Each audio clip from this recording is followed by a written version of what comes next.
Xin chào tất cả mọi người, chào mừng mọi người đã đến với kênh của mình Viva Rosé. Thì hôm nay mình sẽ hướng dẫn các bạn móc một chiếc túi cà chua mini đựng đồ makeup skincare như thế này. Ok, bây giờ chúng ta sẽ bắt đầu luôn nha.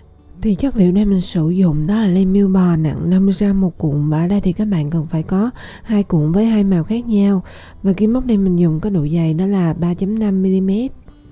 Bước đầu đó là các bạn sẽ bước vào và móc phần đáy túi, và để móc trước hết là các bạn cần phải lấy mũi đầu tiên, sau đó gầy lên tổng cộng là 15 mũi móc xích.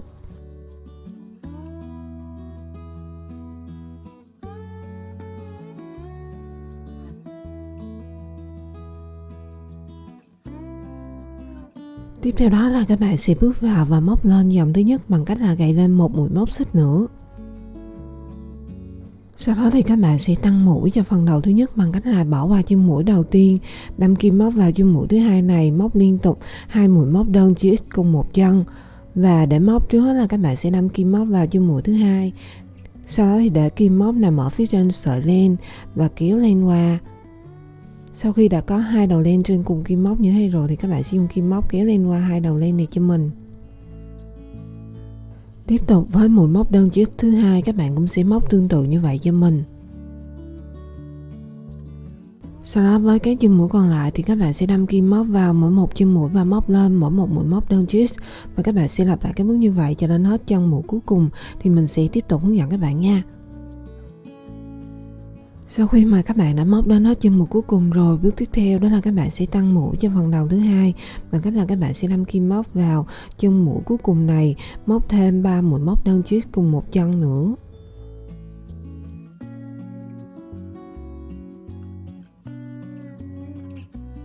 Sau khi mà các bạn đã tăng mũi xong rồi, bước tiếp theo đó là các bạn sẽ xoay qua các chân mũi nằm ở phía bên tay trái, đâm kim móc vào mỗi một chân mũi và móc lên mỗi một mũi móc đơn chiếc.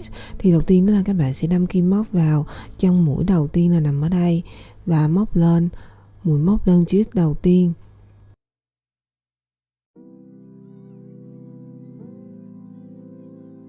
Tiếp tục với các chân mũi còn lại thì các bạn sẽ lặp lại các bước tương tự giống như là các chân mũi nằm ở phía bên tay phải như mình đã hướng dẫn, và mình sẽ gặp lại các bạn sau khi mà các bạn đã móc đến hết chân mũi cuối cùng nha. Sau khi mà các bạn đã móc đến hết chân mũi cuối cùng rồi, bước tiếp theo đó là các bạn sẽ tăng mũi cho phần đầu thứ nhất bằng cách là đâm kim móc vào chân mũi cuối cùng này, móc thêm 2 mũi móc đơn chiếc cùng một chân nữa. Như vậy là các bạn đã móc xong dòng thứ nhất rồi, và tổng số chân mũi giờ các bạn đang có là 36. Và để kết thúc dòng thứ nhất thì các bạn sẽ đâm kim móc vào chân mũi đầu tiên là nằm ở đây, sau đó thì kéo len qua và móc một mũi dời. Tiếp tục đó là các bạn sẽ móc lên dòng thứ hai, và để móc dòng thứ hai trước hết là các bạn sẽ gầy lên một mũi móc xích.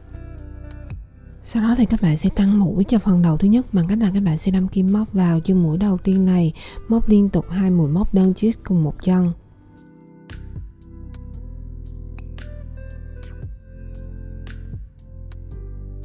Tiếp theo đó với 15 chân mũi kế tiếp thì các bạn sẽ đâm kim móc vào mỗi một chân mũi và móc lên mỗi một mũi móc đơn chiếc, và mình sẽ gặp lại các bạn sau khi mà các bạn đã móc lên đủ 15 mũi móc đơn chiếc nha. Tiếp theo đó là các bạn sẽ tăng mũi cho 3 chân mũi của phần đầu thứ hai bằng cách là các bạn sẽ đâm kim móc vào mỗi một chân mũi và móc liên tục 2 mũi móc đơn chiếc cùng một chân.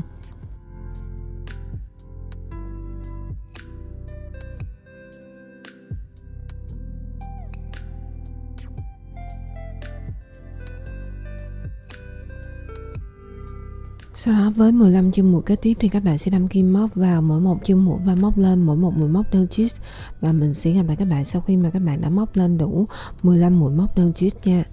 Tiếp theo nữa đó là các bạn sẽ tăng mũi cho 2 chân mũi của phần đầu thứ nhất bằng cách là các bạn sẽ đâm kim móc vào mỗi một chân mũi và móc liên tục 2 mũi móc đơn chiếc cùng một chân.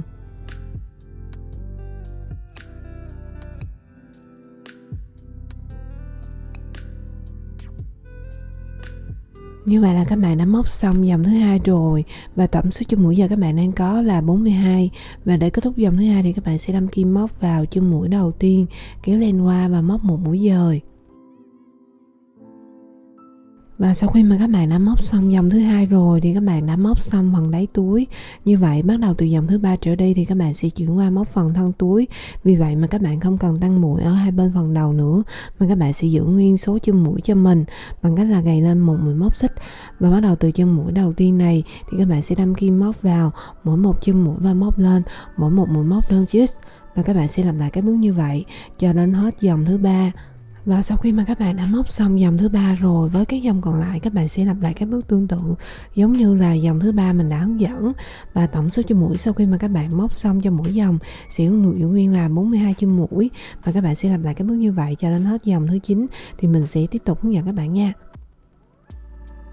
Sau khi mà các bạn đã móc xong dòng thứ 9 rồi thì tiếp tục đó là các bạn sẽ móc lên dòng thứ 10. Và ở dòng thứ 10 này các bạn sẽ giảm mũi cho mình.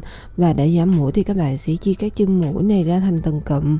Mỗi cụm là gồm có 7 chân mũi. Thì với 5 chân mũi đầu tiên thì các bạn sẽ móc 5 mũi móc đơn trên 5 chân mũi.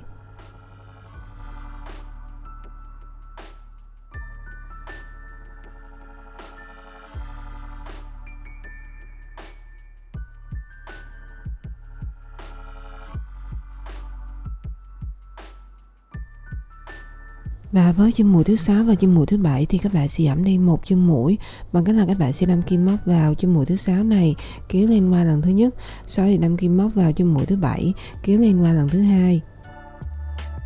Sau khi đã có 3 đầu len trên cùng kim móc như thế rồi thì các bạn sẽ dùng kim móc kéo lên qua 3 đầu len này cho mình. Như vậy là các bạn đã giảm xong một chân mũi và các bạn đã móc xong cụm 1 rồi.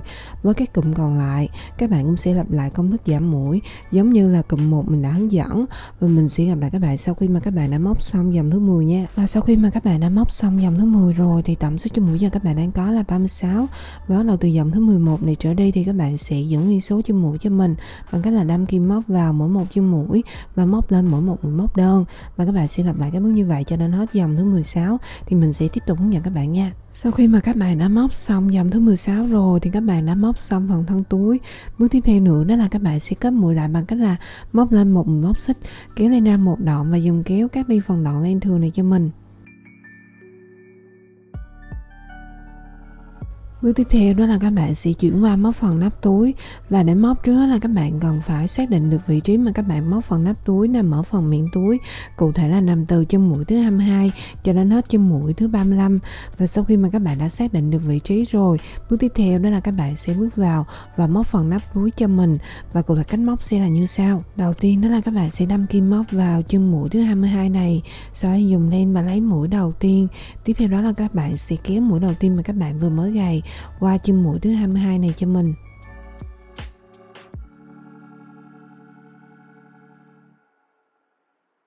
Và bắt đầu từ đây thì các bạn sẽ móc lên dòng thứ nhất của phần nắp túi bằng cách là gầy lên một mũi móc xích. Sau đó bắt đầu từ chân mũi thứ 22 này các bạn sẽ đâm kim móc vào mỗi một chân mũi và móc lên mỗi một mũi móc đơn. Và các bạn sẽ lặp lại cái bước như vậy cho đến hết chân mũi thứ 35 thì mình sẽ tiếp tục hướng dẫn các bạn nha. Sau khi mà các bạn đã móc đến hết chân mũi thứ 35 rồi thì các bạn đã móc xong dòng thứ nhất. Tiếp tục đó là các bạn sẽ móc lên dòng thứ hai. Và để móc trước là các bạn sẽ gầy lên một mũi móc xích, sau đó xoay ngược phần móc lại.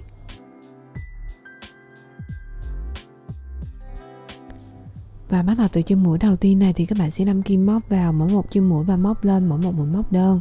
Và các bạn sẽ lặp lại cái bước như vậy cho đến hết dòng thứ hai. Và sau khi mà các bạn đã móc xong dòng thứ hai rồi, với cái dòng còn lại các bạn cũng sẽ lặp lại cái bước tương tự giống như là dòng thứ hai mình đã hướng dẫn. Và các bạn sẽ lặp lại cho đến hết dòng thứ 8 thì mình sẽ tiếp tục hướng dẫn các bạn nha. Tiếp tục đến dòng thứ 9 thì mỗi một bên phần rìa các bạn sẽ giảm đi một chân mũi.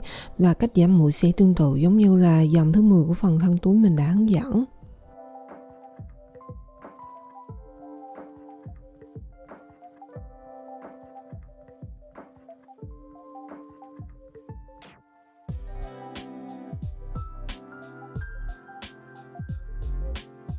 Sau khi mà các bạn đã móc xong dòng thứ 9 rồi thì tổng số chân mũi giờ các bạn đang có là 12. Tiếp tục đó là các bạn sẽ móc lên dòng thứ 10. Và ở dòng thứ 10 này thì các bạn sẽ giữ nguyên số chân mũi cho mình.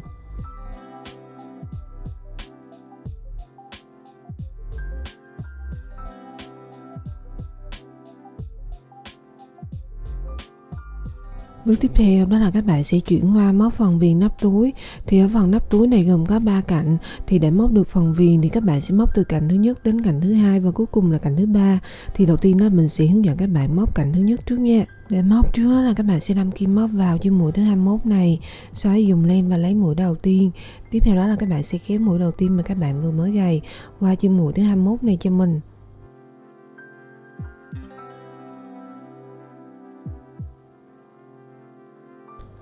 Và ở cạnh thứ nhất này, mỗi một dòng sẽ tương ứng với lại là một chân mũi. Thì các bạn sẽ đâm kim móc vào mỗi một chân mũi và móc lên mỗi một mũi móc đơn. Và sau khi mà các bạn đã móc xong cạnh thứ nhất rồi, tiếp tục là đến cạnh thứ hai là gồm có 12 chân mũi. Thì các bạn sẽ đâm kim móc vào mỗi một chân mũi và móc lên mỗi một mũi móc đơn. Và sau khi mà các bạn đã móc xong cạnh thứ hai, tiếp theo đó là đến cạnh thứ ba thì các bạn sẽ móc tương tự giống như là cạnh thứ nhất mình đã hướng dẫn. Và mình sẽ gặp lại các bạn sau khi mà các bạn đã móc xong cạnh thứ ba nha.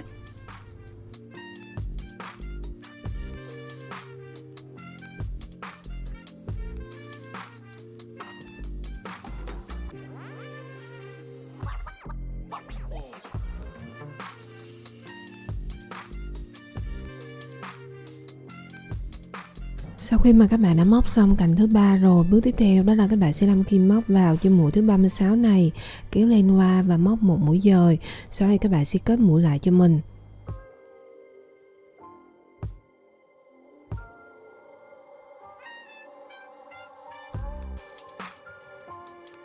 Như vậy là các bạn đã móc xong phần túi rồi. Bước tiếp theo đó là các bạn sẽ đổ sang len màu xanh lá và móc phần cuốn.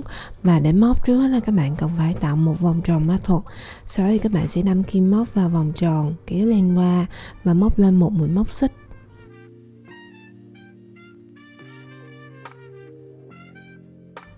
Tiếp tục đó là các bạn sẽ đâm kim móc vào vòng tròn này và móc liên tục 5 mũi móc đơn chiếc cùng một vòng tròn.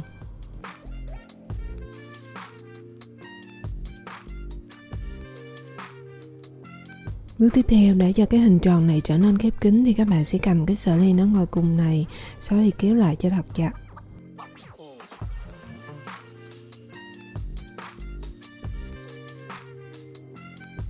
Sau đó thì các bạn sẽ đâm kim móc vào chân mũi đầu tiên này và móc một mũi dời.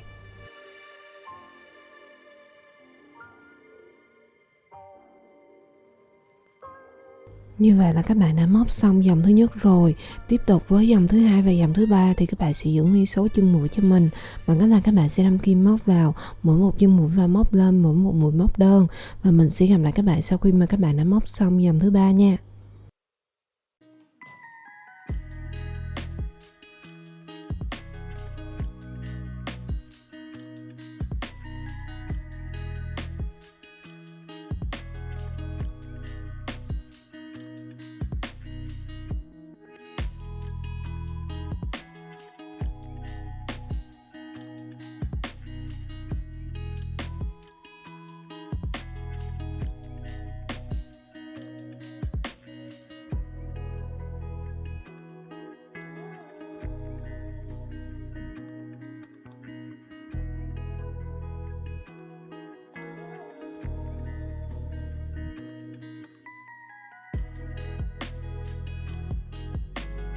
Tiếp tục đến dòng thứ tư thì các bạn sẽ tăng mũi cho mình bằng cách là các bạn sẽ đâm kim móc vào mỗi một chân mũi và móc liên tục 2 mũi móc đơn cùng một chân.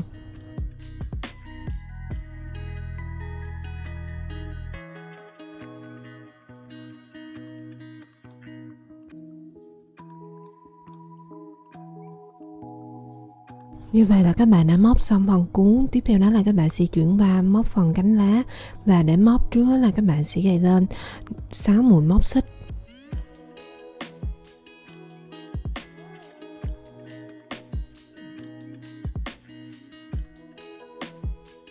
Tiếp theo đó là các bạn sẽ bỏ qua một chân mũi và bắt đầu từ chân mũi thứ hai thì các bạn sẽ móc lên một mũi dời, sau đó là đến một mũi móc đơn, đến một mũi nửa kép, cuối cùng là 2 mũi móc kép.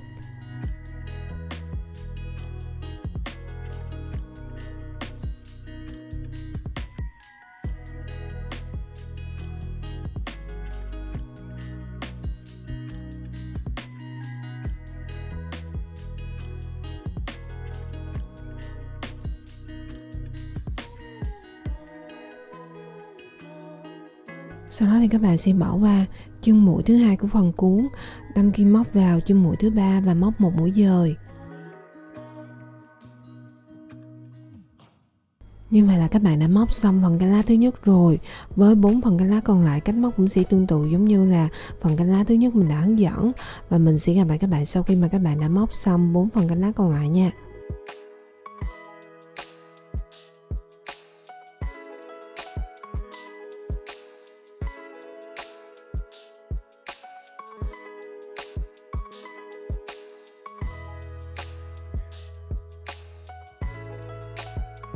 Sau khi mà các bạn đã móc xong phần cuốn rồi, bước tiếp theo đó là các bạn sẽ gắn phần cuốn này vào phần nắp túi. Và cụ thể cách làm sẽ là như sau.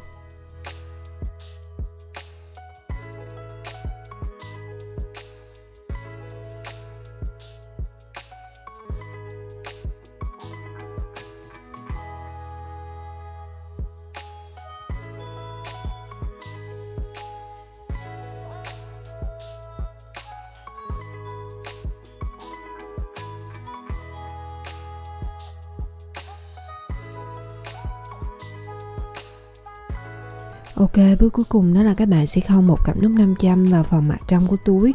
Thì như vậy là các bạn đã hoàn thành xong một chiếc túi cà chun mini đựng đồ makeup skincare như thế này rồi. Mình chúc các bạn sẽ thành công và sản phẩm các bạn làm ra nha.